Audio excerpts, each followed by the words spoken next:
पूजा में व्यस्त थे तो इस वजह से मैंने रिकॉर्ड कर दिया था, उससे पहले का रिकॉर्ड।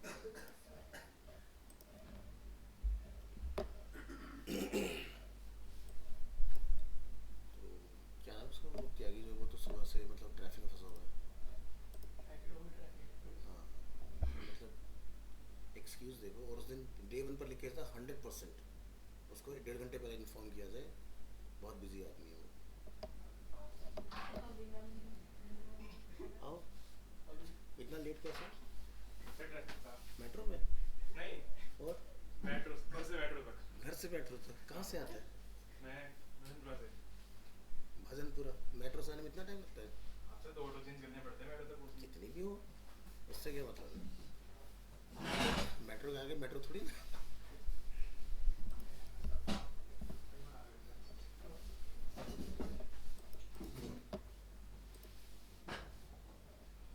चलिए, तो पैडिंग स्पेसिंग एक बार रिकैप देख लेते हैं लास्ट फाइल का। तो इस फाइल में हम लोगों ने टी एच और टी डी जो टेबल का स्ट्रक्चर होता है उसमें हमने इन दोनों पार्ट में अपना पैडिंग ऐड ऑन किया था। तो पैडिंग क्या करते हैं, जो भी आपका मैटर होगा उसके अराउंड गैप क्रिएट करता है, ठीक है। और अगर आप पैडिंग कस्टम करना चाहते हैं कि भाई मुझे टॉप से कुछ डिफरेंट रखना है, राइट से डिफरेंट हो, बॉटम से डिफरेंट हो, लेफ्ट से डिफरेंट हो, तो आप कस्टम वैल्यू भी पुट कर सकते हो। अगर हमने सिंगल उसमें लिखा है शॉर्ट हैंड में तो ये 4 साइड से इक्वल होगा, और अगर आप इस तरह से डिफाइन करते हैं तो फिर ये 4 साइड से आप रैंडम सेट कर सकते हैं इस तरह से। जैसे टॉप से आप देख सकते हैं यहाँ डिफरेंट है, लेफ्ट से डिफरेंट है, बॉटम से डिफरेंट है। और अगर हम लोग पेज को छोटा करें, ठीक है, इसके लिए मुझे यहाँ से थोड़ा सा और जाना पड़ेगा, F12 दबा के रिस्पॉन्सिव के अंदर, और इसको यहाँ से 100% पे रखो।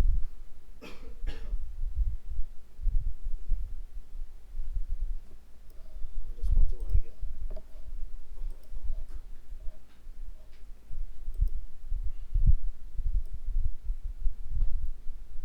तो हमने कोई विड्थ सेट की है कि एक बार जरा चेक कर लेते हैं पेज के अंदर। इसको 100% ही होना चाहिए, 100%।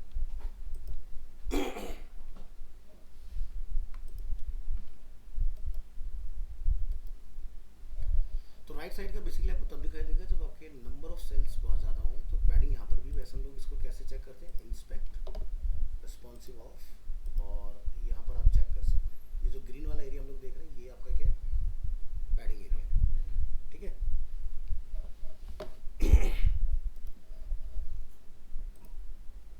और ये हमारा कस्टम वाला एरिया, तो यहाँ पर इंस्पेक्ट करेंगे इस तरह से। तो ये देखिए आपको ग्रीन लेफ्ट से वैल्यू थोड़ा कम होगा, टॉप से थोड़ा ज़्यादा दिखेगा, बॉटम से उससे भी ज़्यादा मिलेगा आपको, राइट से लेफ्ट के कंपैरेटिवली ज़्यादा मिलेगा आपको। तो ये चारों वैल्यू हमने यहाँ पर अलग अलग सेट की हुई है। इधर देखिए top 10, bottom 20, right 30, sorry left 30 and right 40। देखो इसका ना एक फ्लो होता है लगाने का। अब अभी तो अगर हम लोग अलग अलग कीवर्ड के बेसिस पे लिख रहे हैं तो कैसे भी आप लिख सकते हो, बट इसको हम लोग डिफाइन करते हैं क्लॉक के फॉर्म में। जैसे कि 12, 3, 6, 9, मतलब 12 पर होगा टॉप, 3 पर होगा आपका राइट, 6 पर होगा बॉटम, 9 पर होगा लेफ्ट। तो आगे इसकी एक शॉर्ट हैंड प्रॉपर्टी और आएगी कि हम लोग इसी पैडिंग कीवर्ड के अंदर चारों को अलग अलग लाइन ना लिखकर एक लाइन में भी लिख सकते हैं। मैं एग्जांपल दिखा देता हूँ आपको कैसे कस्टमाइज होगा। ओपन करेंगे नोटपैड,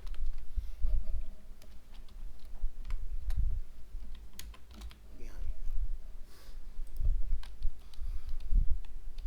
तो जैसे कि हम यहाँ पर सिर्फ लेफ्ट से रखना चाहते हैं तो आप लिखेंगे 0, टॉप, राइट, बॉटम, लेफ्ट से कितना रखा हमने 15, ठीक है। जहाँ पर 0 होगा वहाँ पर पिक्सल लिखने की ज़रूरत नहीं है, 0 अपना आप में कंप्लीट है, उसको कोई यूनिट नहीं दिया जाता। इसके बाद अब आप ब्राउज़र में एक बार रीलोड करके देखिए, ठीक है, तो सिर्फ लेफ्ट से गैप आपको मिलेगा इसमें। हम इंस्पेक्ट करेंगे यहाँ पर, right click, click on inspect, और यहाँ पर आपको ग्रीन कलर कहाँ दिखाई दे रहा है, सिर्फ लेफ्ट साइड में। इसी तरह से हम अगर टॉप में डालना चाहते हैं तो ये देखिए ये आपका टॉप है, जितना भी रखना चाहते हैं like 20 pixels, caps lock of रखेंगे, 20 px। ये राइट है आपका, राइट से हम लोग नहीं डालने, बॉटम से डिफाइन कर देते हैं 20 पिक्सल। और अब आप यहाँ डिफरेंस देखेंगे, ठीक है। तो ये आपका टॉप से 20, बॉटम से 20 और लेफ्ट से आपका 15। इसको हम दो के पेयर में भी डिफाइन कर सकते हैं। हो सकता है कि मुझे टॉप बॉटम से अलग रखना और लेफ्ट राइट से मुझे एक जैसा वैल्यू रखना। तो क्या डिफाइन करेंगे, आप लिखेंगे top bottom 20 pixel, left right 10 pixel. तो दो के पेयर में भी लिखा जा सकता है। अब आप देखो यहाँ पर माउस लेके जाइए तो लेफ्ट राइट देख रहे हैं 10-10, टॉप बॉटम आपको 20-20 का मिल जाएगा। तो इस तरह से भी डिफाइन किया जा सकता है इसको। तो ऑन रिकॉर्ड है, चेक करके देख लेना।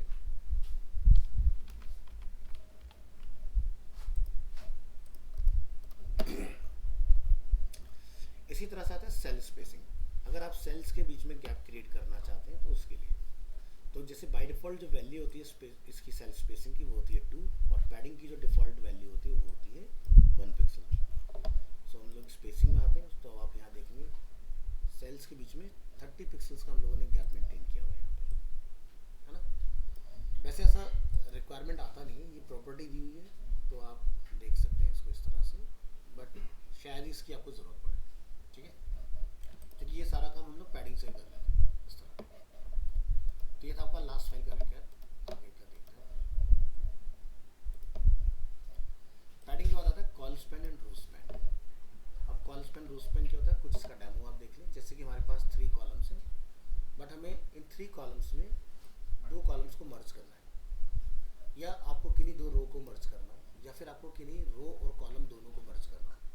इसको हम लोग क्या बोलते हैं, colspan and rowspan. तो ये है ओनली कॉल स्पैन। वर्टिकली अगर होगा तो रो स्पैन होगा। यहाँ पर कॉल स्पैन है, यहाँ पर कॉल और रो दोनों को हमने यूज़ किया है, ठीक है। तो क्या करना होता है, देखिए यहाँ पर जो हमारे TR हैं सभी में 3 TDs अवेलेबल है। जब भी आप कॉल स्पैन करेंगे, अगर हम लोग फर्स्ट एग्जांपल के साथ जाते हैं, तो आपकी काउंटिंग 3 ही आनी चाहिए। तो यहाँ पर कॉल स्पैन की वैल्यू कितना है, 2, और नेक्स्ट एक और TD अपने पास है, काउंटिंग कितना हो गया, 3। तो आपका ये टोटल 3 होना चाहिए, ठीक है। अब अगर हम लोग इसको यहाँ पर एक्सपीरियंस करें ब्राउज़र में, तो आपको फुल नेम क्या दिखाई दे रहा है, फर्स्ट नेम और लास्ट नेम के ऊपर, ठीक है। कैसे हुआ, कंट्रोल U प्रेस करेंगे यहाँ पर, ध्यान से कोड को देखें। तो किसी और को मर्ज करके देखेंगे ताकि थोड़ा सा हमें समझ में आए डिटेल में। Copy this code, open your notepad file. यहाँ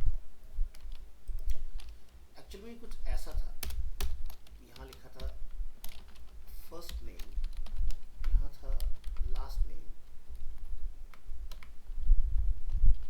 इस तरह से। समझ आ रहा है, तीनों अलग अलग कॉलम, बट हमें इसको एक में मर्ज करना था। तो हमने इसको यहाँ पर डिफाइन किया था फुल नेम। तो हमने यहाँ पर लिखा कॉल स्पैन। कॉल स्पैन की फुल फॉर्म होती है कॉलम स्पेसिंग। हमने क्या लिखा है यहाँ पर, 2। अब देखिए आपने 2 लिखा है तो ये हो गया 3 और ये हो गया 4, यानी कि एक कॉलम एक्स्ट्रा हो गया इसके अंदर। आउटपुट में देखेंगे तो क्या दिखाई दे रहा है, ऊपर एक्स्ट्रा हो गया ना। तो इसी को फिक्स करने के लिए एक आपको TD जो होगा नेक्स्ट, जिसमें डिफाइन करोगे उसके नेक्स्ट वाले को आपको रिमूव करना होगा, और ये देखिए फिक्स हो गया। समझ आया? तो जैसे आपकी अटेंडेंस शीट का एग्जांपल लेते हैं, कोर्स की कॉलम से लेके जीमेल आईडी तक क्या लिखा है, बैच नंबर, ठीक है। यहाँ पर सीरियल नंबर और नेम के ऊपर क्या लिखा है, टोटल क्लास शेड्यूल, है ना। इन सभी के ऊपर फिर से एक और कॉल स्पैन है यहाँ पर, for the month of April 25, है ना। तो ये सब क्या है, कॉल स्पैन। इसमें कोई डाउट तो नहीं है, क्लियर। चलिए, the value of colspan attribute represents the number of columns to span, ठीक है। तो जितना भी आप नंबर यहाँ डिफाइन करोगे, जैसे आपने लिखा 3, तो ये भी डिलीट हो जाएगा उस केस में। तो ऊपर का पूरा जो हेडर है वो मर्ज होकर एक हो जाएगा सेल, जो हमने यहाँ देखा इस तरह से। जैसे 2024 लिखा हुआ है ना, तो ये एंटायर टेबल को स्पैन कर रहे हैं। तो इसमें तीनों के अंदर, यानी कि 3 कॉलम के अंदर, अगर मैं इसका आपको कोड यहाँ पर इंस्पेक्ट करके दिखाता हूँ, तो क्या लिखा है, कॉल स्पैन 3। चलिए अगला देखते हैं, रो स्पैन। देखो अब विजुअली अगर देखा जाए तो वर्टिकल होते हैं कॉलम और हॉरिजॉन्टल होते हैं रो। लेकिन HTML के केस में क्या होता है, जब मर्जिंग की बात आती है, जब लोग कॉलम्स को मर्ज करते हैं, तो ध्यान रखना हॉरिजॉन्टल होते हैं कॉलम और मुझे ये एग्जांपल अगर बनाना है, इस केस में आप फर्स्ट टीआर में लिखेंगे रो स्पैन, ठीक है, और सेकंड टीआर के टीडी को डिलीट करेंगे, यानी कि टीडी जो डिलीट होगा इस केस में रो स्पैन में, नेक्स्ट टीआर का डिलीट होगा। तो नोटिस करो यहाँ पर रो स्पैन में यहाँ पर कितना वैल्यू, 3 कॉलम है। हमने सेकंड वाले टीआर में जाके यहाँ डिफाइन किया रो स्पैन 2, लेकिन कॉलम कंप्लीट 3 है। तो रो स्पैन मतलब नेक्स्ट रो जो हमारा होगा वहाँ से एक टीडी आपको लेस करना होगा।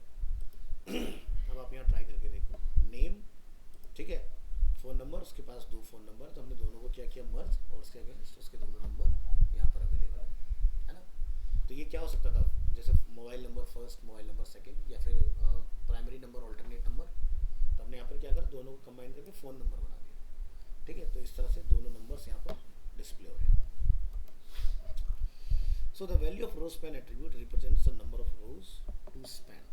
बात करेंगे टेबल को स्टाइल करने का, यहाँ ये। So use CSS to make your table look better. तो जैसे कि हमने यहाँ पर रो में हमने लिखा है nth चाइल्ड, ठीक है। nth चाइल्ड में हमने क्या डिफाइन किया, ऑड नंबर। तो 1 3 5, तो जितनी बार भी आपका कोई भी रो बनेगा, ऑड नंबर पर आपका कलर ऑटोमेटिकली चेंज होता रहेगा। तो ऐसा क्यों डिफाइन करते हैं, इसका बेनिफिट होता है कि जब बहुत ज़्यादा आपके पास डेटा होता है, तो जब वो एक जैसे लीनियर दिख रहा होता है तो इल्यूजन होता है कि मैं कहाँ देख रहा था, फिर आपको फाइंड आउट करना पड़ेगा उसके अंदर। बट अगर आपका ऑड इवन होगा तो बहुत इजीली आप अपने डेटा को विजुलाइज कर सकते हो। तो ये ज़रूर डिफाइन करना चाहिए। इसी तरह से इसके लिए हमने यहाँ पर कोड में जाएंगे, nth चाइल्ड, nth मतलब n नंबर, ठीक है। लेकिन यहाँ हम लोग नंबर नहीं डाल रहे हैं, हम यहाँ पर ऑड या इवन का यूज़ करेंगे, ठीक है। चाहे तो आप नंबर भी डाल सकते हो, अगर आपने नंबर डाल दिया तो पर्टिकुलर नंबर का ही चेंज होगा। प्रैक्टिकली समझाता हूँ। हमने यहाँ से क्या किया, कॉपी, और नोट पैड पे आइए, कंट्रोल O, ठीक है। अब यहाँ पर हमने क्या डिफाइन कर रखा है, वहाँ पर मैंने आपको ऑड में दिखाया था, यहाँ इवन का हम लोग देख रहे हैं। अभी पहले डिफॉल्ट चला के देखते हैं फाइल, तो क्या दिखाई दे रहा है, 1 का कलर चेंज नहीं हुआ, लेकिन सेकंड का हुआ, थर्ड का नहीं हुआ, फोर्थ का हुआ। तो ये समझ में आ रहा है इवन नंबर का कलर हमारा चेंज हो रहा है। चलो हम यहाँ पर कोई नंबर पास करने की बात करते हैं। जैसे हमने क्या लिखा, 2, ठीक है। अब क्या हो रहा है, सिर्फ सेकंड का चेंज हो रहा है। तो आप नंबर तो डाल ही सकते हो, प्लस आपके पास ऑड इवन कीवर्ड भी दिया हुआ है, ठीक है। अब अगर ये ऑड इवन नहीं होता तो आप परेशान हो जाओगे इसको स्टाइल करने में, है ना। लेकिन अभी क्या बेनिफिट है, इवन अगर लिखा हुआ है, अगर मैं यहाँ से 2 TR और बना देता हूँ इस तरह से, आप ब्राउजर में एक्सपीरियंस करेंगे, ऑटोमेटिकली कलर एक्सपेंड होते जा रहा है। और फिर वो क्रिएट करेंगे, अगेन कॉपी पेस्ट, ये देखिए ऑटोमेटिक कलर, मुझे बताना ही नहीं पड़ रहा ज़्यादा, क्योंकि हमने क्या डिफाइन किया है, इवन नंबर। क्लाइंट बोलते हैं नहीं यार ऑड पे कर दो, आपने बस कीवर्ड को रिप्लेस कर देना है। क्या लिख देंगे यहाँ पर, ऑड, है ना। ये चीज आई होप क्लियर हो गया।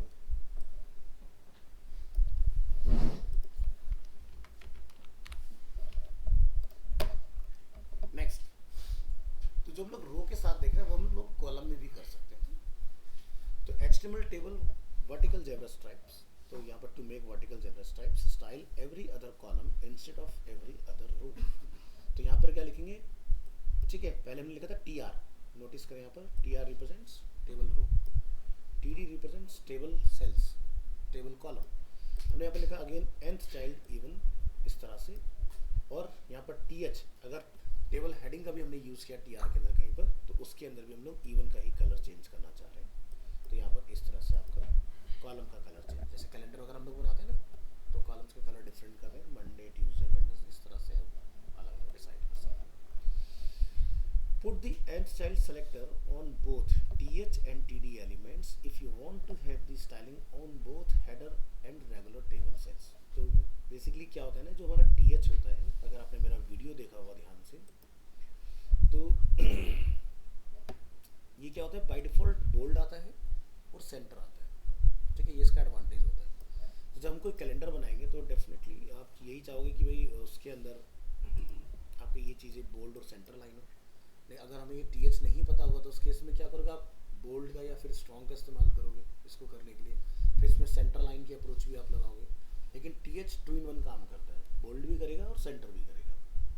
बट मैंने जो इसकी लास्ट क्लास कराई थी उसमें टी एच को मैंने अलाइन करना भी सिखाया हुआ है कि अगर हो सकता है कि मुझे सेंटर ना रखना हो तो टी एच के ऊपर आप प्रॉपर्टी लगा सकते हो अलाइन लेफ्ट, हो जाएगा। करके दिखाते हैं, कॉपी कंट्रोल ओ, यहाँ आइए। तो यहाँ पर टी एच और टी डी लिखा हुआ है, यानी कि अगर मैंने यहाँ पर लिख दिया अलाइन लेफ्ट तो दोनों में लेफ्ट हो जाएगा। ठीक है, तो अगर आप पर्टिकुलर टी एच में चाहते हो तो टी एच को ही टारगेट कीजिएगा ओनली, और यहाँ जाके आप लिखेंगे अलाइन राइट या लेफ्ट, जो भी आप करना चाहें। डिफॉल्ट सेंटर रहता है।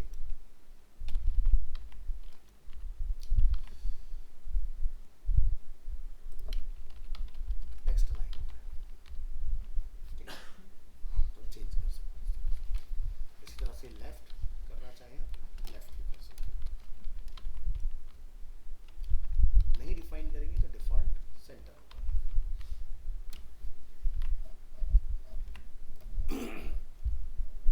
अब ये देखो नेक्स्ट, अगर आपको इस तरह का चेस ग्रिड बनाना है, कंबाइन वर्टिकल एंड हॉरिजॉन्टल, तो इस बार क्या होगा, टी आर भी होगा nth चाइल्ड और टी डी भी होगा, दोनों को मिक्स कर दिया। यानी कि जो हमने दो कोड अपने अलग अलग यहाँ पर देखे थे 1 and 2, हमने इन दोनों को एक साथ मिक्स कर दिया इसके इसमें, और इससे हमारा क्या बना, इस तरह का एग्जाम, है ना।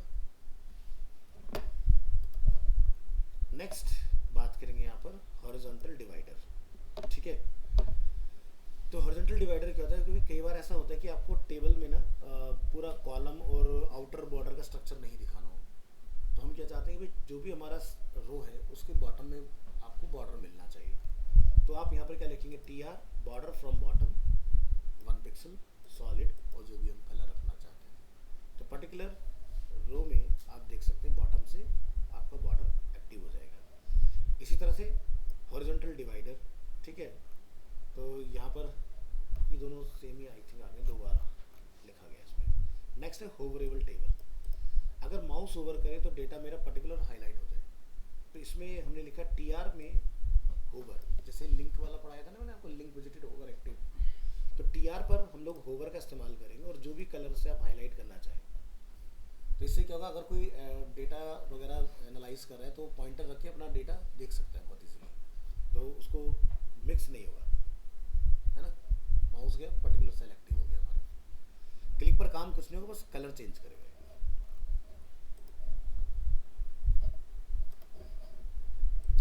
बात करेंगे टेबल ग्रुप। तो टेबल में कॉलम ग्रुप क्या होता है कि एंटायर कॉलम को अगर आप चेंज करना चाहते हो 1 गो में तो कर सकते हो।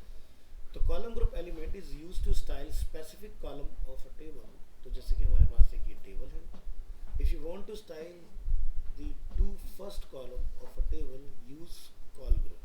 तो जैसे इस एग्जांपल में हम लोग यहाँ देखते हैं, हमने यहाँ पर फर्स्ट वाले को इस तरह से कम्प्लीटली चेंज किया हुआ है। तो देखो यहाँ पर हमने यहाँ पर डिफाइन किया है एक टैग सबसे ऊपर, आप ये ध्यान रखना टेबल के जस्ट बाद में डिफाइन करना है कॉल ग्रुप। कॉल ग्रुप के अंदर आपने कितने कॉलम के ऊपर चेंज करना है, हमने क्या बोला 2 कॉलम को हमें चेंज करना है। ठीक है, इसके बाद क्या कलर रखना चाहते हैं बैकग्राउंड में वो डाल दीजिए, जो भी आपको फोटोशॉप से पिक करना है पिक करो। अब ये हमारा पूरा कैलेंडर बना हुआ है, हम यहाँ पर आते हैं तो फर्स्ट 2 में चेंज हो गया इजीली, नहीं तो आपको ऊपर जाके 2 बार अप्रोच लगाना पड़ता, लेकिन यहाँ सिंगल टाइम में आपने बस डिफाइन किया कॉल ग्रुप। इसको बंद करेंगे नोटपैड फाइल को। ठीक है, तो यहाँ पर अगर आपने 3 लिखा तो क्या होगा, ये वाला पार्ट, ये पार्ट और ये पार्ट, यानी कि तीनों कॉलम आपके कवर हो जाएंगे इस तरह से। वेडनेसडे चेंज करके दिखाते हैं, copy notepad control O, change करिए यहाँ पर स्पैनिंग, कितने कॉलम स्पैन करें 3 column.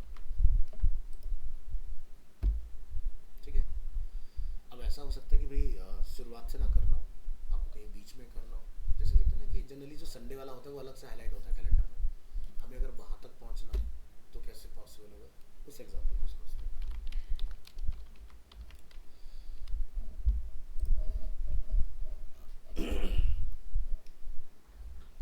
So the call group tag must be child of a table element and placed before any other table element like table header, tr, td, etc. but after the caption element if present. Caption हम लोगों ने पढ़ा हुआ है कि अगर हमें table को टाइटल देना हो तो हम लोग उसके लिए कैप्शन का यूज करते हैं. लीगल सीएसएस प्रॉपर्टीज क्या क्या होंगी? There is only a very limited selection of CSS properties that are allowed to be used in the column group. आप विड्थ का यूज कर सकते हैं, विजिबिलिटी का यूज कर सकते हैं, बैकग्राउंड कलर का यूज कर सकते हो, बॉर्डर कलर का यूज कर सकते हैं. इसके अलावा इन चार प्रॉपर्टी के अलावा कोई और प्रॉपर्टी एक्सेप्टेबल नहीं होगी सीएसएस के अंदर. ठीक है. All other CSS property will have no effect on your tables.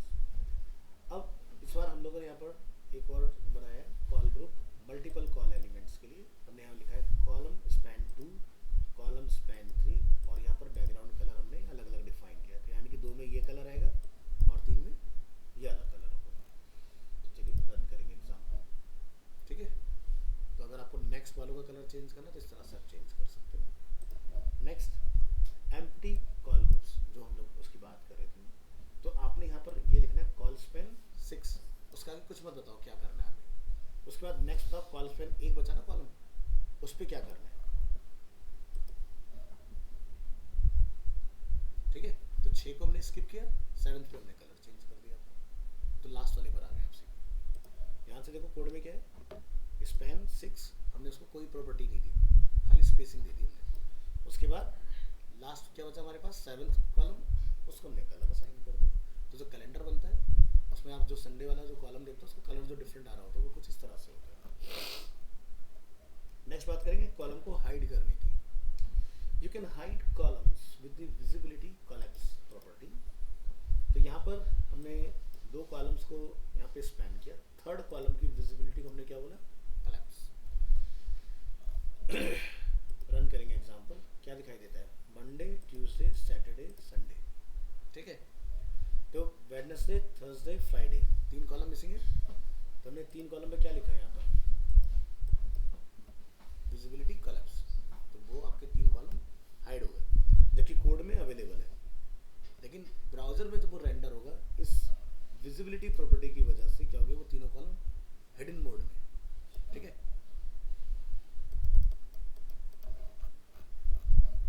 तो ये आपका टेबल कंप्लीट होता है. नेक्स्ट आता है आपका लिस्ट. टेबल का टॉपिक जहाँ एंड हुआ है यहाँ पर हम आपको एक चीज़ बताते हैं. 2013 तक वेबसाइट्स जो बना करते थे वो टेबल में बनते थे. HTML5 इंट्रोड्यूस हुआ था बीटा फेज में 2008 में. ठीक है. लेकिन HTML5 के साथ प्रॉब्लम ये हुआ करता था कि वो सभी ब्राउजर्स में सपोर्टेबल नहीं था. तो तब तक W3C जो हमारी ऑर्गेनाइजेशन है उन्होंने अलाउ किया कि आप टेबल को कंटिन्यू रखिए. लेकिन 2014 के बाद में W3C ने रिकमेंडेड कर दिया कि अब से किसी ब्राउज़र में कोई प्रॉब्लम नहीं है और आप टेबल का वेबसाइट डिज़ाइनिंग में इस्तेमाल नहीं करेंगे. तो फिर टेबल पढ़ने का फ़ायदा क्या. पॉइंट ही आता है जो हम लोग इतना कुछ पढ़ रहे हैं. देखो किसी भी वेबसाइट को जब हम लोग डिज़ाइन करते हैं तो एक होता है डैशबोर्ड. ठीक है. डैशबोर्ड क्या होता है, एक होता है फ्रंट एंड वेबसाइट का, एक होता है बैक एंड.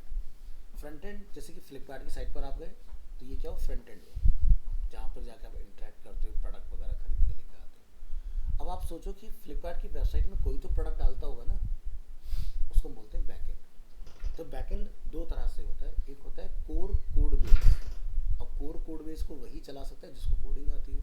अब आपको क्या लगता है फ्लिपकार्ट पे जितने भी सेलर रजिस्टर्ड उनको कोडिंग आती है? नहीं आती. तो उस कोडिंग को चलाने के लिए भी बैकएंड का एक बैकएंड डिज़ाइन होता है जिसको आप बिल्कुल फ्लिपकार्ट के फ्रंट एंड की तरह ही देखते हो. तो मैं इसका एक प्रैक्टिकल एग्जांपल आपको समझाता हूँ, समझ में आएगा. ये देखिए.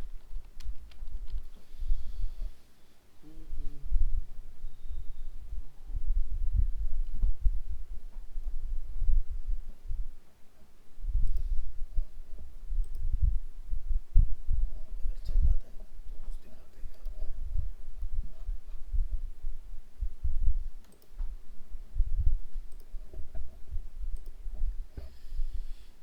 देखिए 2 चीज़ें यहाँ पर. एक ई कॉमर्स साइट हम लोग देख रहे हैं, एक क्या है फ्रंट एंड, दूसरा क्या है बैक एंड. हम फ्रंट एंड ओपन करेंगे.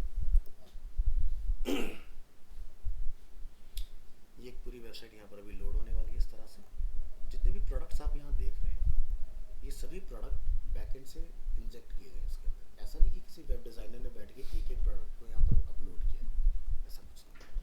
कोड ऐसा लिखा जाता है कि अपना आप चीज़ें बनती जाती हैं। अब हम बात करते हैं बैकएंड की। ये हमारा बैकएंड है, मैं लॉगिन कर लेता हूँ यहाँ पर।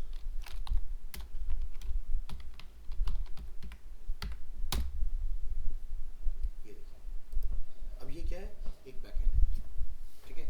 अब मान लो कि आप सेलर हो मेरी इस वेबसाइट के ऊपर, तो आपका अपना एक अकाउंट होगा।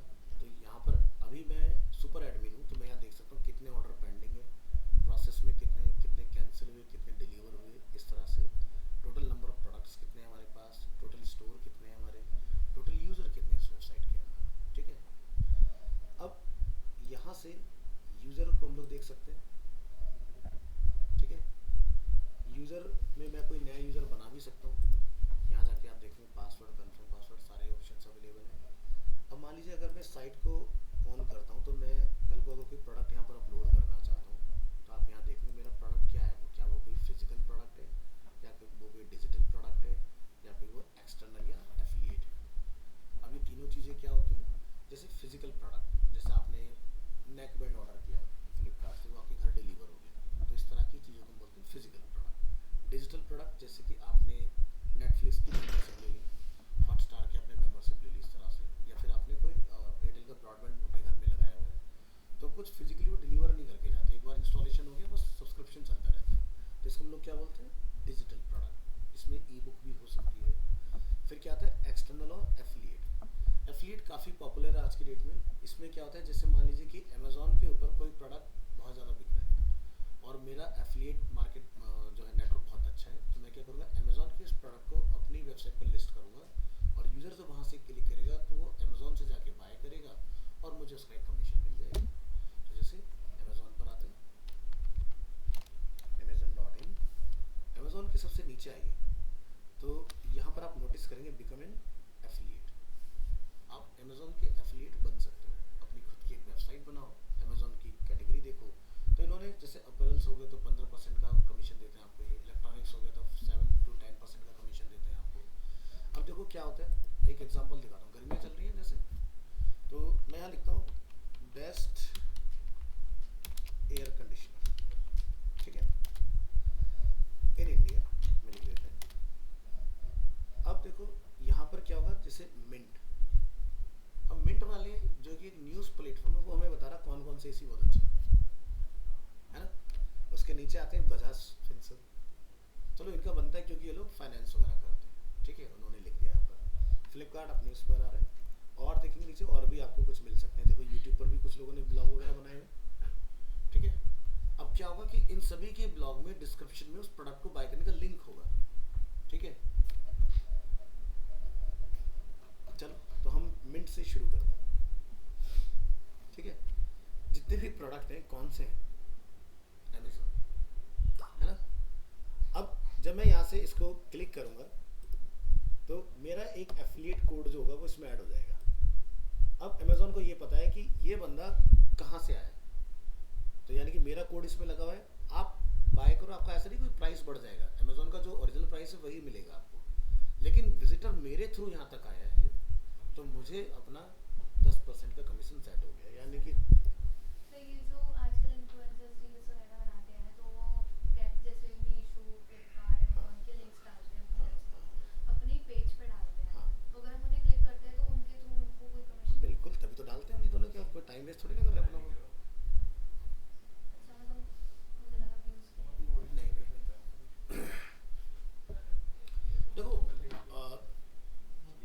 मैं बार बार यही कहता हूँ ना कि इस दुनिया में कुछ भी फ्री नहीं है, हर बंदा अपना कुछ ना कुछ एनकैश कर रहा है, ठीक है। ऐसे ही तो लोग लगाते नहीं रहते, मतलब वेला है। ऐसा कुछ नहीं, अगर ये बंदा बोल रहा है वीडियो के अंदर कि प्रोडक्ट का डिस्क्रिप्शन लिंक मैंने नीचे दे दिया अपने, ठीक है, डिस्क्रिप्शन में या कमेंट में व्हाटएवर जो भी लिखा हुआ है, इट मीन्स कि मीशो उसको पे कर रहा है, ठीक है। तो कई बार तो बहुत सारे जो इन्फ्लुएंसर वो बोलते हैं ये वीडियो पेड प्रमोशन है या कोलैब में है या जिस तरह से भी है, कुछ में बोला ही नहीं जाता, वो खाली लिंक दे देंगे अपने नीचे।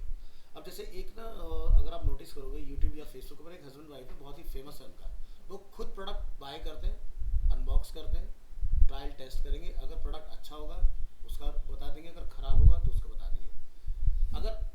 अगर प्रोडक्ट किसी के वो यूज़फुल है, मीनिंगफुल है, तो लोग खरीदते हैं उसको। तो वो वहाँ पर क्या कर रहे हैं कि उनको कोई कुछ नहीं दे रहा उस चीज़ का, लेकिन उनके पैसा जो खर्च हो रहा है उसके ऊपर, तो उन्हें वहाँ से जो लोग उनसे इन्फ्लुएंस होकर खरीदने जाते हैं, वहाँ से उनका पैसा रिकवर हो जाता है। तो बहुत सारे लोग ऐसे छोटे छोटे गैजेट्स देखते हैं, जैसे अगर आप इंस्टाग्राम चलाते हो तो किचन के बड़े यूज़फुल गैजेट्स आते हैं, लोग डाल रहे हैं वहाँ पर, वो लोग खरीदते भी हैं वहाँ से, ठीक है। और सबसे ज़्यादा चाइनीज़ प्रोडक्ट होते हैं। तो जैसे देखोगे ना मिस्टर DIY, देखा होगा आपने, दिल्ली NCR में उसके दुनिया भर के आउटलेट्स हैं, एक एक प्रोडक्ट चाइनीज़ है उसका, देखा आजकल देखो। वो बैटरी वाले एसी ये देखो मिस्टर DIY इंडिया, अगर आप इनके आउटलेट को विजिट करोगे, क्वालिटी नो डाउट बहुत अमेजिंग है, ठीक है, बट ये पूरा चाइनीज़ है इनका। अगर आप एक एक पैकेजिंग उठा के देखो, सब पे चाइनीज़ मेंशन है। ऐसे ऐसे गैजेट्स हैं इलेक्ट्रॉनिक्स में जो आपने बाहर कहीं देखे नहीं होंगे, इनके यहाँ मिल जाएंगे आपको, और बहुत ही स्टडी क्वालिटी में।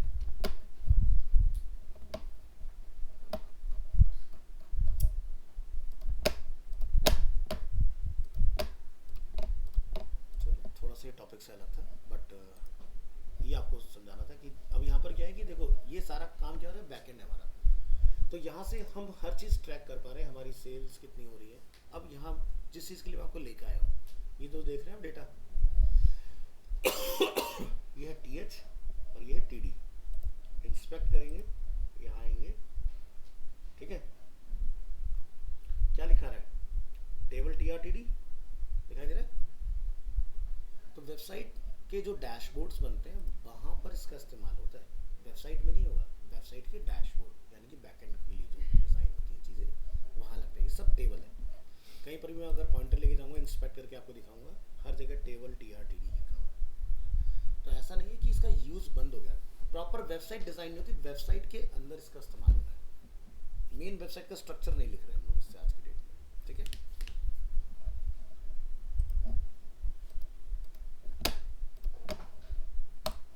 चलिए नया टॉपिक हमारा HTML लिस्ट।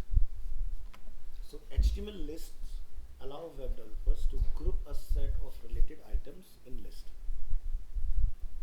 So जैसे कि हमारे पास दो फेमस लिस्ट है, अनऑर्डर, जिसमें हमें कभी ये नहीं पता चलेगा कौन सा किस सीक्वेंस में है, कोई 1 2 3 4 नहीं, ABCD नहीं है, फर्स्ट सेकंड थर्ड फोर्थ नहीं है। दूसरा क्या होता है, ऑर्डर, जिसमें आपको सीक्वेंस मिलता है ना। अनऑर्डर के लिए टैग होता है UL। An unorder list start with the UL tag. Each list item start with the LI. LI stand for list item, UL stand for unorder list. The list item will be marked with bullets, small black circle by default. अगर हमने यहाँ पर लिखा इस तरह से coffee tea milk, तो ये मुझे कुछ इस तरह से मिलेगा। इसी तरह से ऑर्डर लिस्ट की बात होगी तो आप यहाँ पर an order list start with the OL tag. Each list item start with again LI. तो यहाँ पर आप देखेंगे आपको 1 2 3 देखने के लिए मिलेगा। नेक्स्ट आता है डिस्क्रिप्शन लिस्ट। डिस्क्रिप्शन में क्या होता है, DL आपका टैग रहता है, इसका बोलते हैं डिस्क्रिप्शन लिस्ट। DT होता है डेफिनेशन टर्म, ठीक है, एंड DD होता है आपका डेफिनेशन डिस्क्रिप्शन।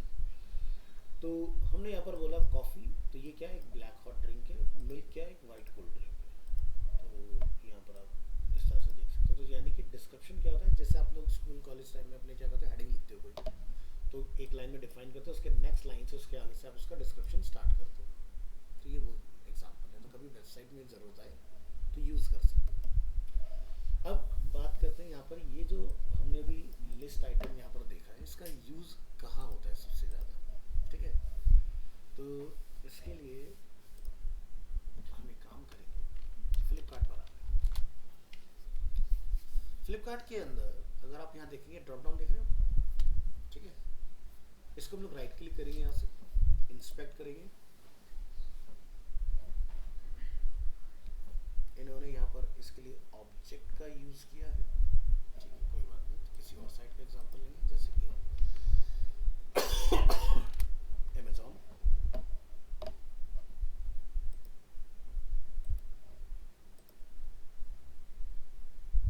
क्या दिखाई दे रहा है, नेविगेशन किसमें डिज़ाइन है, UL और LI के अंदर। ये हम लोग प्राइमरी नेविगेशन की बात करते हैं, इस नेविगेशन की अगेन किसमें डिज़ाइन है, UL में, सभी LI। देखो जहाँ जहाँ मेरा पॉइंटर जा रहा है ऊपर एक्टिवेट होता जा रहा है, दिखाई दे रहा है, ये सब LI में बनेगा, ये देखिए। तो जितनी भी वेबसाइट्स बनती हैं जो उनके नैब बार होते हैं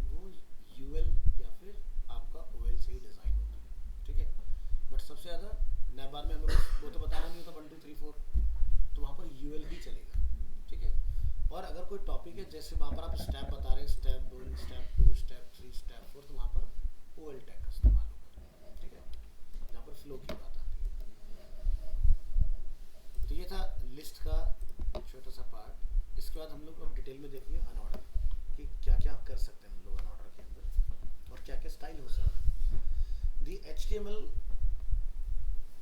UL tag defines N unordered bulleted list, और यहाँ पर हमने इसका आउटपुट ऑलरेडी देख लिया है, इसके आगे से हम कंटिन्यू करेंगे। Unorder HTML list choose list item marker.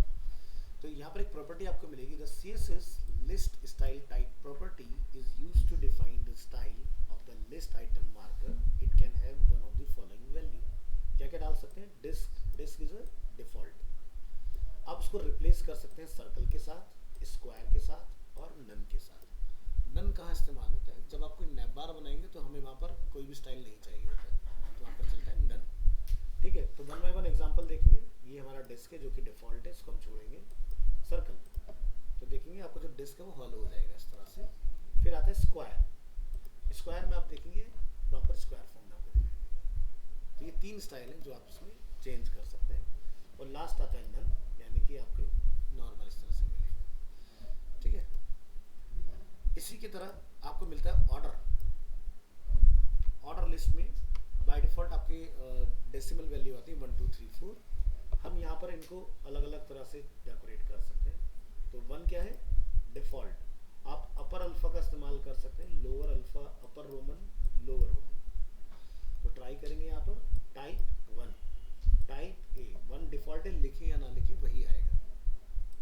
ये देखिए ABC स्मॉल में यहाँ पर आपको मिलेगा ABC इस तरह से।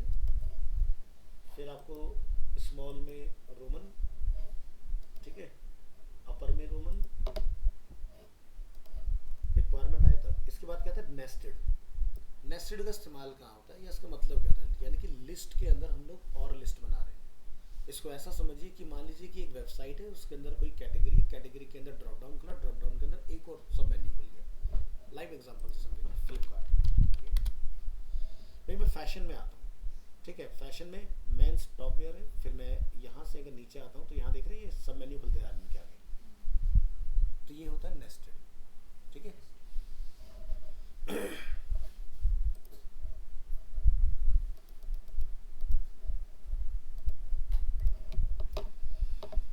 तो नेस्टेड का एग्जांपल देखिए, ये हमारा OL टैग है, ऑर्डर लिस्ट। हमने यहाँ पर कॉफ़ी की बात की है, ठीक है। दूसरा हमने बात की यहाँ पर टी की। टी के अंदर हम लोगों ने 2 तरह की टी के बारे में बात कर रहे हैं। कौन कौन सा? ब्लैक और ग्रीन टी। तो ये देखिए ऑटोमेटिकली इस तरह से इनसाइड पुश हो जाएगा जब भी नेस्टेड की बात आएगी, ठीक है। तो ABC मेन टॉपिक हो गए। स्मॉल a और b जो है वो उसके चाइल्ड के लिए हमने डिफाइन किया ताकि क्लियरिटी रहे, किसी को कंफ्यूजन ना हो। अगर आप ABCD यहाँ भी AB कैपिटल लिख देंगे तो सीक्वेंस गड़बड़ होता है हमारा। तो चाइल्ड आइटम के लिए हमेशा स्मॉल वाला पार्ट हमारा ऑर्डर के अंदर दिया जाता है। नेक्स्ट अदर लिस्ट के बारे में बात करते हैं, जैसे कि डिस्क्रिप्शन लिस्ट, ये आप ऑलरेडी देख ही चुके हो। ये कुछ इस तरह से वर्क कर रहा है। नेक्स्ट बात करेंगे ब्लॉक और इनलाइन एलिमेंट के बारे में, ठीक है। ब्लॉक और इनलाइन एलिमेंट क्या होते हैं? आपने नोटिस किया कि जब भी हमने कोई हेडिंग बनाया और उसके बाद नेक्स्ट को मैंने हेडिंग बनाया H1 के बाद H2, तो क्या होता है? न्यू लाइन में आता है। या पैराग्राफ के बाद अगर कोई आप पैराग्राफ बनाते हो तो क्या होता है? न्यू लाइन में आता है। इस तरह से जो एलिमेंट क्रिएट करने पर न्यू लाइन प्रोड्यूस करे खुद से, यानी कि वो होता है ब्लॉक एलिमेंट। और इनलाइन एलिमेंट कि आप जैसे लिंक बनाइए विजिट गूगल, विजिट याहू, तो दोनों एक दूसरे के साइड बाय साइड आएंगे, तो इसको हम लोग क्या बोलते हैं? Inline element. तो यहाँ समझेंगे difference. HTML block and inline elements.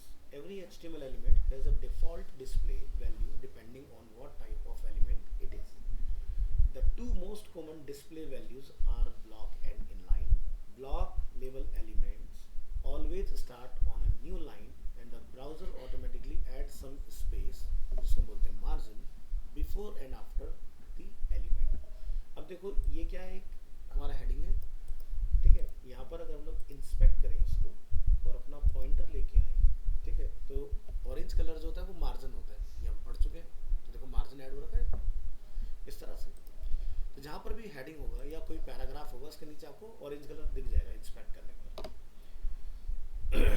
अब block level element always takes up the full width available, stretches out to the left and right as far as it can.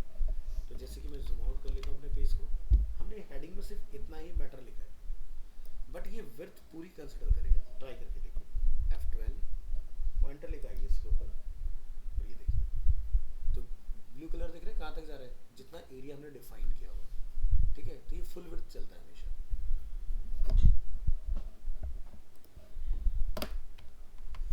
Two commonly used block element are paragraph, जो कि होता है P, और next होता है div. div क्या होता है? Division tag.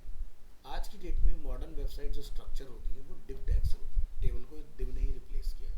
div टेबल के कंपैरिजन में लाइट वेट होता है और बहुत फास्टली रेंडर होता है ब्राउजर में.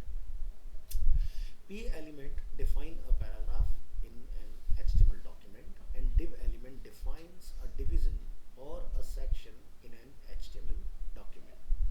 तो ये देखिए हमने P के ऊपर एक बॉर्डर अप्लाई किया, तो आप देख सकते हैं थ्रू आउट विड्थ में अवेलेबल है, जितनी भी हमारे पास स्क्रीन में विड्थ अवेलेबल है.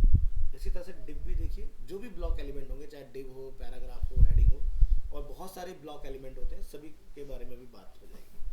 तो यहाँ पर लोग देखेंगे मैंने दोनों के अंदर हेलो वर्ल्ड करके कुछ मेंशन किया हुआ है. दोनों देखो एंटायर विड्थ ब्राउजर की एज टू एज कवर कर रहे हैं.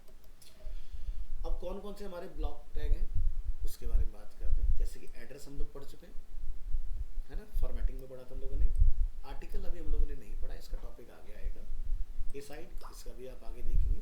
ब्लॉक आउट हम लोग यूज़ कर चुके हैं. कैनवस अभी हम लोगों ने यूज़ नहीं किया है. ये बेसिकली क्या होता है, 2D ड्राइंग्स बनाने के लिए हम लोग यूज़ करते हैं ब्राउज़र के अंदर, लेकिन इसके लिए जावास्क्रिप्ट का यूज़ होता है साथ में. DD जस्ट अभी हम लोगों ने देखा डिस्क्रिप्शन, है ना. यहाँ से नेक्स्ट है div, जो कि अभी हमने यहाँ पर एग्जांपल देखा है इसका, जो कि स्ट्रक्चर या सेक्शन बनाने के लिए यूज होता है. DL stand for definition list, DT stand for definition term. Field set जब मैं आपको फॉर्म पढ़ाऊंगा उसमें यूज़ होगा. फिगर कैप्शन यूज़ हो किया अभी तक हम लोगों ने इमेज के अंदर, शायद अभी नहीं हुआ है. जैसे टेबल के अंदर कैप्शन होता है ना, वैसे फिगर कैप्शन भी होता है. आगे इसका टॉपिक आ जाएगा अगर कवर नहीं हुआ है तो फिगर के साथ फिगर कैप्शन काम करता है. फुटर अभी हमने इसका भी यूज़ नहीं किया. फॉर्म तक अभी हम लोग नहीं आए. हेडिंग आप यूज़ कर चुके हैं. हेडर अभी हमने यूज़ नहीं किया है. HR आप यूज़ कर चुके हैं. LI मेन का आपने भी यूज़ नहीं किया है. नैप का भी कोई यूज़ नहीं हुआ है. नो स्क्रिप्ट का भी कोई यूज़ नहीं है. OL आप कर चुके हैं. पैराग्राफ आप कर चुके हैं. प्री आप कर चुके हैं. सेक्शन अभी हमने यूज़ नहीं किया है. टेबल हमने यूज़ किया है. टी फुटर हमने यूज़ कर लिया अपने टेबल के अंदर. UL हमने यूज़ किया हुआ है. वीडियो अभी रिमेनिंग. तो ये जितने भी एलिमेंट्स आपके सामने हैं ना टेबल फॉर्म में, ये सारे के सारे क्या हैं, ब्लॉक लेवल एलिमेंट है. तो जब इंटरव्यू में जाए और आपसे पूछा है ब्लॉक लेवल एलिमेंट के कुछ एग्जांपल्स हो, तो आपको 5-10 नाम आपको पता होने चाहिए. ठीक है. इसी तरह से बात आती है इनलाइन एलिमेंट्स की. An inline element does not start on a new line. An inline element only takes up as much width as necessary. तो जैसे कि हमने यहाँ पर एक पैराग्राफ के अंदर लिखा है, this is a span element inside a paragraph. तो जब मैंने स्पैन टैग का यहाँ इस्तेमाल किया तो उसने पैराग्राफ को ब्रेक नहीं किया, तो यानी कि उसी में ही वो कंटिन्यू हो गया सेम लाइन के अंदर. तो जैसे कि ये होता है स्पैन. ठीक है, हमने इसमें हेलो वर्ल्ड यहाँ लिखा हुआ है. ठीक है, तो आप देख सकते हैं इमेज आपका क्या होता है, इनलाइन होता है. तो अगर मैं 2 इमेज रख लेता हूँ, 2 लिंक कॉल कर लेता हूँ, तो ये एक दूसरे के साइड बाय साइड ही मिलेंगे आपको, ये नई लाइन में नहीं आएंगे. बट अगर मैं CSS में जाके प्रॉपर्टी डाल दूँ डिस्प्ले ब्लॉक, ये सब अलग अलग लाइन में हो जाएंगे. कैसे समझाते हैं.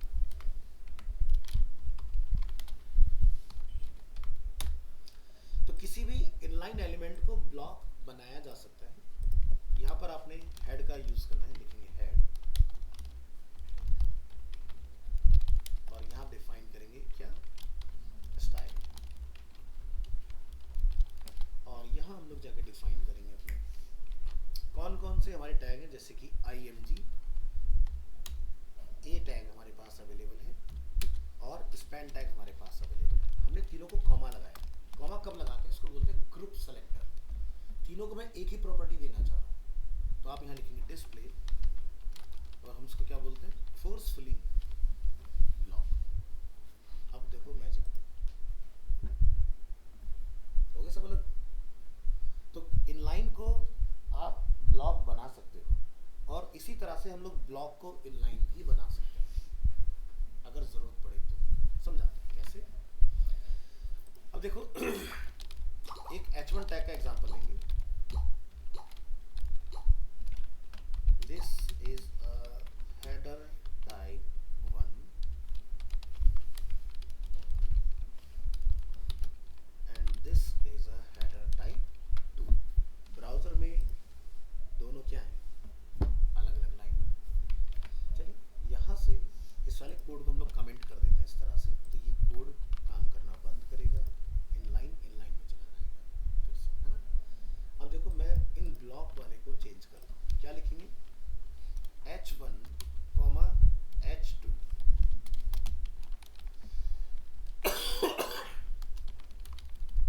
डिस्प्ले क्या होता है,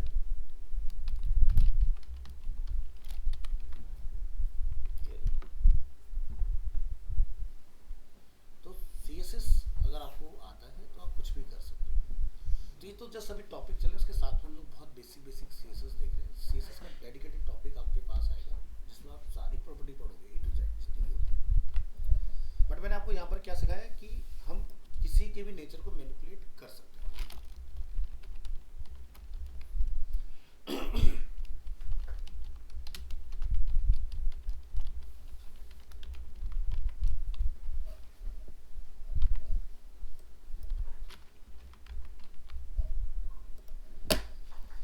तो कौन कौन से हमारे पास इनलाइन एलिमेंट है, a abbreviation, acronym, bold, video, bidirectional आप पढ़ चुके हैं, बिग, BR, बटन अभी हम लोगों ने यूज नहीं किया है, ये आप सिटेशन यूज कर चुके हैं, कोड, डेफिनेशन, EM जो हम लोग उसके लिए इटैलिक के लिए यूज करते हैं, एम्फेसाइज के लिए, I for italic, IMG tag, ये आपका टैग यूज हो चुका है।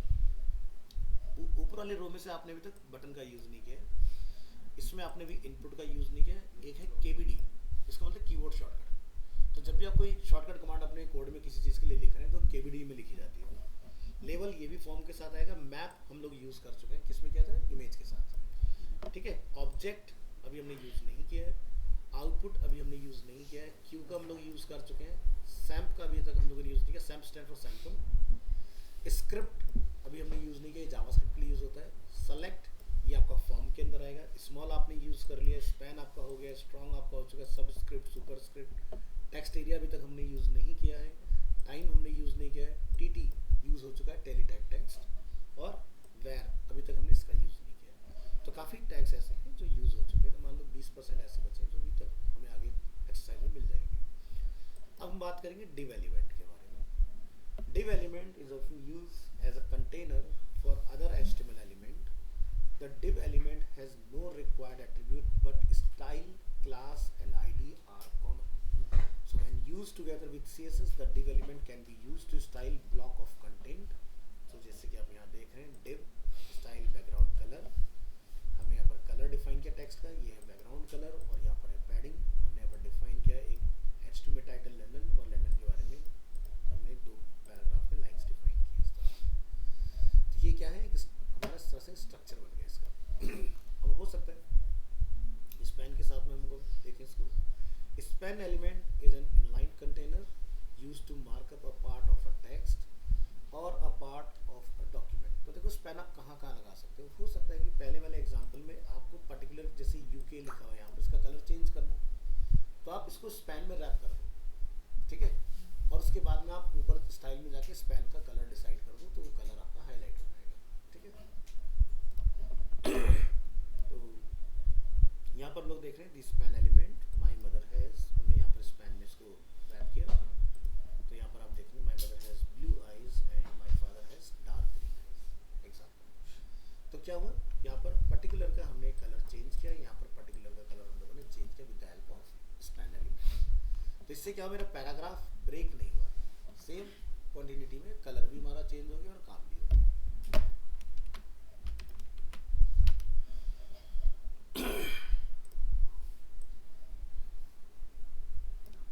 Next, div element. Div element is used as a container for other HTML element. Div element is by default a block element, meaning that it takes all available width and comes with line break before and after. यानी कि जब भी आप div बनाएंगे, 1 line का ऊपर और 1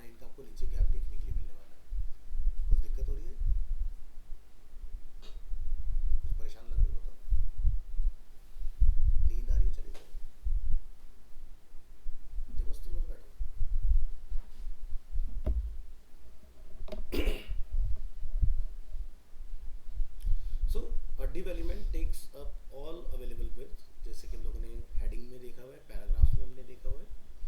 तो यहाँ पर जैसे हमने डिफाइन किया लॉरेम इप्सन और हमने div कंटेनर के अंदर रैप किया है आई एम अ div। अब आप यहाँ पर क्या देखेंगे, ये देखिए div ऑटोमेटिकली ब्रेक होकर फुल विड्थ में आ गया है ना। हमने इसको इनलाइन की तरह ट्राई किया बट ये एक लाइन में आपका वर्क नहीं करता है, ये ऑटोमेटिकली ब्रेक हो जाता है, ठीक है। बट हाँ, अगर आप इसको इनलाइन करना चाहें तो मैंने आपको टॉपिक बता दिया, डिस्प्ले इनलाइन, उससे आप इसको मैनिपुलेट कर सकते हैं।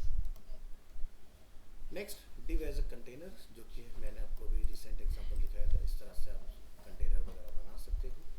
सेंटर लाइन करना है किसी डिव को, तो आप पहले डिव की जो फुल विड्थ होती है बाय डिफॉल्ट उसको 50% कर दो और उसमें मार्जिन पुट कर दो ऑटो। इससे क्या होगा, ये स्क्रीन के सेंटर में आ जाएगा लेफ्ट और राइट से। कोड देख लीजिए क्या हमने डाला हुआ है, डिव की 100% विड्थ को 50% किया हमने, मार्जिन ऑटो, तो जो आपका 50% बचा है वो लेफ्ट और राइट में 25-25 डिवाइड हो जाएगा ऑटोमेटिकली, ठीक है। Next, multiple div element. तो यहाँ पर आप देखेंगे हमने यहाँ पर लंदन, ओस्लो, रोम तीनों के बारे में बात की, तीनों अलग अलग लाइन में आपको इस तरह से देख सकते हैं। तो डिव सेक्शन के लिए यूज होता है। एग्जाम्पल कुछ टेम्पलेट के थ्रू समझाने की कोशिश करते हैं आपको।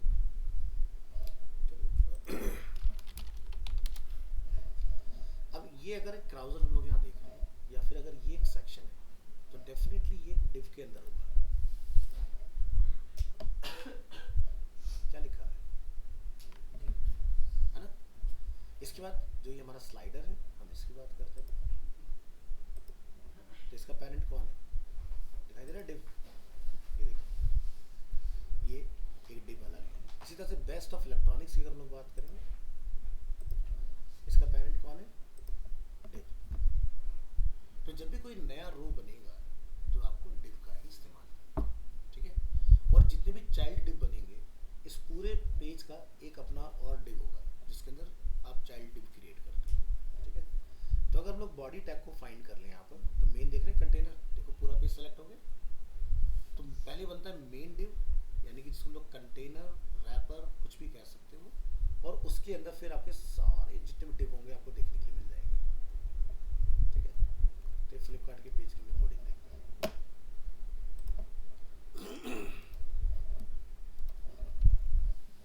Next, aligning div elements side by side. अब समटाइम्स ऐसी रिक्वायरमेंट आती है कि आपको ये ना एक कार्ड के फॉर्म में चाहिए। टी शर्ट की बात करते हैं। अब यहाँ पर आप देखेंगे कुछ हम लोग इस तरह से अपना जो कैटेगरी है उसको देख रहे हैं।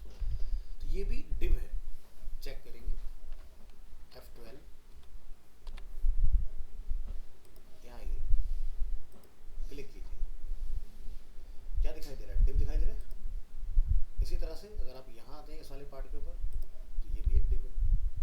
तो अगर आपको दो डिव को एक लाइन में लेकर आना है तो डिस्प्ले इनलाइन सही प्रैक्टिस नहीं होगी इसके लिए हम लोग यूज करते हैं फ्लॉट, ठीक है। तो चलिए हमने यहाँ पर क्या डाला, फ्लॉट लेफ्ट। तो माई कंटेनर जिसका विड्थ है 100%, ओवरफ्लो को हमने रखा है यहाँ पर ऑटो। उसके अंदर जो हमने डिव बनाए हैं उसकी विड्थ को हमने क्या करा, 3 इक्वल पार्ट में डिवाइड कर दिया। तो 100% को जब आप डिवाइड करोगे 3 में 33.33 मल्टीपल टाइम आएगा। तो जब भी हमारी कोई ऐसी वैल्यू आती है तो पॉइंट के बाद हम लोग 2 डिजिट को ही कंसिडर करते हैं। तो तीनों एक दूसरे के साइड बाय साइड होंगे। तो ये किसके थ्रू हुआ पॉसिबल, फ्लॉट। अब ध्यान रखना, फ्लॉट लेफ्ट ही हमारे यहाँ इस्तेमाल होता है सबसे ज़्यादा डिजाइनिंग के अंदर। राइट कहाँ यूज होगा, अगर मैं अरेबिक कंट्री के लिए वेबसाइट बना रहा हूँ, ठीक है, इसका ध्यान रखिएगा। नहीं तो क्या होगा, अगर आपने राइट लिख दिया तो इस केस में यहाँ पर क्या होगा, लंदन इधर चला जाएगा, फिर उसके बाद में ओस्लो और रोम इधर आ जाएगा, उल्टा हो जाएगा पूरा। तो लेफ्ट ही चलता है। नेक्स्ट आता है इनलाइन ब्लॉक। इनलाइन ब्लॉक के केस में क्या होता है, अभी हमने सिर्फ इनलाइन प्रॉपर्टी देखी थी। इनलाइन ब्लॉक अगर लिखेंगे आप, तो आप जो एक लाइन में एलिमेंट आपके आए हैं उनको भी आप विड्थ हाइट दे सकते हो। So you can change the div element property from block to inline block. The div element will no longer add a line break before and after and will be displayed side by side instead of on top of each other. यहाँ से हम define करें इसको, width is 30% and in line block, ये देखिए, तो यानी कि जितना जिसमें मैटर होगा उतना ही उसका विड्थ रहेगा। तो हमने 30% डाले सर, 33.3 नहीं लिखा हमने, तो इतना एरिया हमारे पास रिमेनिंग है इसमें। नेक्स्ट आता है फ्लैक्स।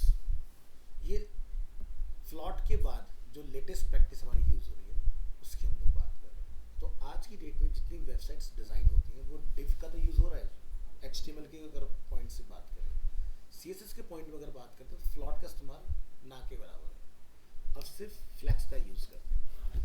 फ्लैक्स के थ्रू आप वेबसाइट बहुत जल्दी बना सकते हो। फ्लैक्स मीन्स फ्लेक्सिबल लेआउट, यानी कि the CSS Flex Box layout modules was introduced to make it easier to design flexible responsive layout structure without using float or positioning. To make the CSS Flex method work, surround the div elements with another div element and give it the status as a flex container. अब मान लीजिए कि मेरे पास एक main container है और उसके अंदर कोई डिव है, ठीक है, मल्टीपल डिव हो सकते हैं। तो पेरेंट को आपने बोलना है डिस्प्ले फ्लैक्स, तो चाइल्ड अपने आप उसके अकॉर्डिंग हो जाएंगे। कैसे? सॉरी, तो ये देखिए हमारा मेन कंटेनर है और कंटेनर के अंदर हमने क्या बना रखा है, डिव। सेम आउटपुट, ना मुझे कोई कैलकुलेशन डालना है, कितना करना है, क्या करना है, यहाँ जाइए, ठीक है। और हमने यहाँ से अगर फ्लैक्स हटा देंगे तो ये अलग अलग लाइन में आ जाएगा। कॉपी करेंगे यहाँ से और यहाँ लिखेंगे नोटपैड, Ctrl O। तो देखिए यहाँ से मैं जस्ट अभी फ्लैक्स की प्रॉपर्टी को बंद कर देता हूँ और यहाँ पर विड्थ को मैं भी डिसेबल कर लेता हूँ। क्या नोटिस करते हैं, है ना, तो डिव का नेचर है जैसे पैराग्राफ का या हेडिंग का नेचर है, ऊपर नीचे मार्जिन अपने आप खुद से बनाता है। अब हम यहाँ पर नोटपैड में लिखते हैं फ्लॉट लेफ्ट, ठीक है। तो फ्लॉट लेफ्ट लिखने से क्या हुआ, मेरा जितना मैटर की विड्थ थी उतना हो गया। बट यही काम अगर मैं यहाँ पर लिखता हूँ फ्लैक्स, तो क्या हुआ, जितना कंटेंट उतनी विड्थ हो गई। तो अगर मुझे फ्लॉट के साथ काम करना है तो क्या करना होगा, फिर फ्लॉट आपको यहाँ नहीं बताना, आपको इस डिव को बताना पड़ेगा। आप यहाँ जाएंगे, लिखेंगे फ्लॉट लेफ्ट, और अभी मैं पहले इस प्रॉपर्टी को कट करके आपको डिफॉल्ट पे ले आता हूँ। अब हम फ्लॉट लगा के आपको दिखाते हैं क्या डिफरेंस है, ठीक है। तो यहाँ पर क्या समझ में आ रहा है, ध्यान रखना है कि अगर फ्लॉट की अप्रोच के साथ जाओगे तो सीधे उस एलिमेंट की बात करोगे जिस पर आपको लगाना है। फ्लैक्स की अगर बात आती है तो चाइल्ड को छोड़ के पेरेंट की बात की जाती है। तो पेरेंट को टारगेट करोगे तो ऑटोमेटिकली चाइल्ड जो है अपने आप इन लाइन हो जाएगी, ये देखिए, ठीक है। हटा देंगे तो अलग अलग लाइन में आएंगे। अब हम चाहते हैं कि सब अपनी बराबर विड्थ ले लें, तो परसेंटेज डाल लें हम लोग। लेकिन अगर फ्लैक्स का एडवांसमेंट अगर हम लोग पढ़ लेते हैं तो मैं यहाँ अगर लिख देता हूँ फ्लैक्स 1 बोले तो 100%। अब मुझे कैलकुलेट ही नहीं करना किसको कितना देना है, ना कोई पॉइंट में ना कुछ, यहाँ कोई कैलकुलेशन नहीं, सब कुछ लिक्विड मोड में होता है।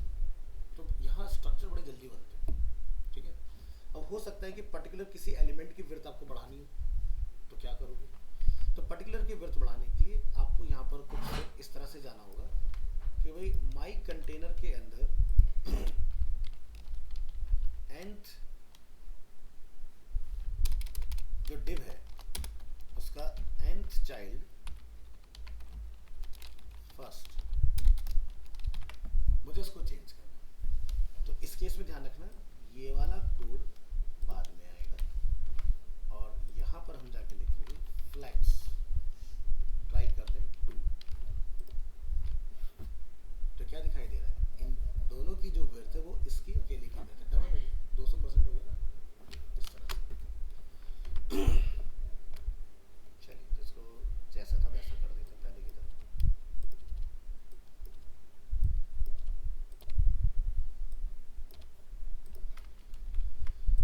तो ये आप सीखेंगे, आपको सिखाया जाएगा कैसे आप फ्लैक्स के अंदर काम करते हैं। इससे भी एडवांस अप्रोच आती है ग्रिड। ग्रिड में क्या होता है कि रो ही नहीं होता, हम लोग डायरेक्ट अपने कॉलम्स बना सकते हैं। फ्लैक्स के लिए पेरेंट चाहिए होता है, ग्रिड के लिए किसी पेरेंट की ज़रूरत नहीं होती, ठीक है। तो यहाँ पर हम एक बार कोड अपना ओपन कर लेंगे इस तरह से, ये आप देखें 1 2 3, लेकिन हम अप्रोच तो एक ही जगह कर रहे हैं ना, फ्लैक्स की तरह दो बार तो नहीं लिख रहे ना। हमने क्या बोला, ग्रिड कंटेनर के अंदर जाके डिस्प्ले फ्लैक्स की जगह पर क्या लिखा, डिस्प्ले ग्रिड, और उसी में हमने बता दिया कि भाई तीनों की विड्थ कितनी कितनी होगी। एक ही जगह पर काम खत्म, दो बार आपको कोड नहीं लिखना पड़ेगा कि पहले पेरेंट का लिखो फिर चाइल्ड का लिखो, एक ही जगह से आप दोनों को हैंडल कर लो।